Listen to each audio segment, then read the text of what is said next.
അതാ നോക്കൂ, മുറ്റത്തൊരു മൈന. ഇന്ന് ഈ ജേഴ്സി ഇട്ടിട്ട് പുറത്തു പോവാണെങ്കിലേ അതിനൊരു അപാര ധൈര്യം തന്നെ വേണം. എവിടെയോ കണ്ട് മറന്ന പോലെ തോന്നുന്നുണ്ടല്ലോ. ആരത്? കോഴിക്കോട്ടെ ദീപകിന്റെ ആത്മഹത്യാ കേസിൽ ദീപകിനെതിരെ വീഡിയോ പോസ്റ്റ് ചെയ്ത ഷിംജിത പിടിയിലായിരിക്കുന്നു. എന്താ കഥ? നിന്നെ ഞാൻ മറക്കേ. കേസെടുത്തതിനെ തുടർന്ന് ഷിംജിത ഒളിവിലായിരുന്നു.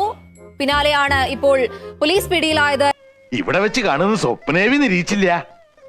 ആശ്ചര്യം എന്ന് പറഞ്ഞാ മതി. തടിച്ചുട്ടോ. ഈ ജേഴ്സി ഇട്ടിട്ട് പുറത്തു പോവാണെങ്കിലേ അതിനൊരു അപാര ധൈര്യം തന്നെ വേണം. വീണ്ടും നിങ്ങളോ? ധൈര്യം എന്നുള്ളതല്ല, ഒരു ഹൃദയം വേണം. സത്യമാണോ ഈ പറയുന്നത്? അപാര ധൈര്യവും ഹൃദയം, അങ്ങനെ ഒരു സാധനം ഉണ്ടാ. അതുവിട്. പിന്നെ ധൈര്യമല്ല വേണ്ടത്, ലേശ ഉളുപ്പും പിന്നെ കാണ്ടാമൃഗത്തിന്റെ തൊലിക്കട്ടിയും വേണം. ഇതുപോലെ വന്ന് എല്ലാവരുടെ മുന്നിൽ നിന്ന് ഇങ്ങനെ വീഡിയോ ചെയ്യാനേ. ഇനി ബാക്കി പറ കേക്കട്ടെ. ഒറ്റ കാര്യം, ഒരു 10 ആളുകൾ കൂടി ചേർന്നിട്ട് ഒരാളെ എതിർക്കുന്നുണ്ട് എന്നുണ്ടെങ്കിൽ സെന്റിമെന്റ്സ് കാണിക്കല്ലേ? സഹതാപം പറഞ്ഞ ചവിട്ടി ഷേപ്പ് മാറ്റി കേട്ടോ. ആ 10 ആളുകൾ പറയുന്നത് ശരിയാണ് എന്നല്ല അതിന്റെ അർത്ഥം. ഭയങ്കരം തന്നെ. പൊതുവെ ആളുകളില്ലേ പലപ്പോഴും സത്യത്തിന്റെ ശരിയുടെ കൂടെ ഒന്നല്ല. ലോകപ്രസിദ്ധനാ തനി രാവണൻ.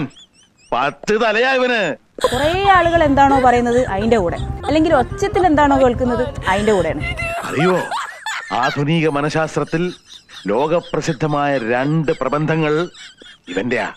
ഈ നിൽക്കുന്ന രാവണന്റെ. എല്ലാവരും ഒരേ വഴി കൂടെ പോകുമ്പോ ഇത് ശരിയാണോ എന്ന് ചോദിക്കണം എന്നുണ്ടെങ്കിലേ അതിനൊരു കുറച്ച് ധൈര്യമെങ്കിലും വേണം. മതിയടാ, നിന്റെ ഈ ഡയലോഗ് ഒന്നും ഇവിടെ വേണ്ട, അവിടെ മതി. ജനക്കൂട്ടത്തിന്റെ കൂടെ പോവാന് വലിയ ധൈര്യമൊന്നും വേണ്ട.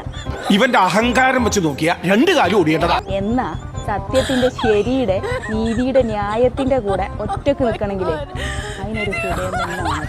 ഞാനിപ്പോ പഴയതുപോലെ ഒന്നും അല്ല. വാചകം അടിക്കാതെ കുഞ്ഞച്ചാ, എനിക്ക് നിന്നെ അറിഞ്ഞൂടെ? ഞാൻ പോയി വരാം. ശരി. കള്ളപ്പന്നി. എന്റെ പൊന്നു ചേച്ചി, ആ ബ്രസീലിന്റെ ജേഴ്സി ഇല്ലേ, അതൊന്ന് ഊരി മാറ്റിയിരുന്നെങ്കിൽ ഈ തോൽവിയിൽ നിൽക്കുന്ന ബ്രസീൽ ഫാൻസിനെങ്കിലും കുറച്ച് സന്തോഷം കിട്ടിയേനെ.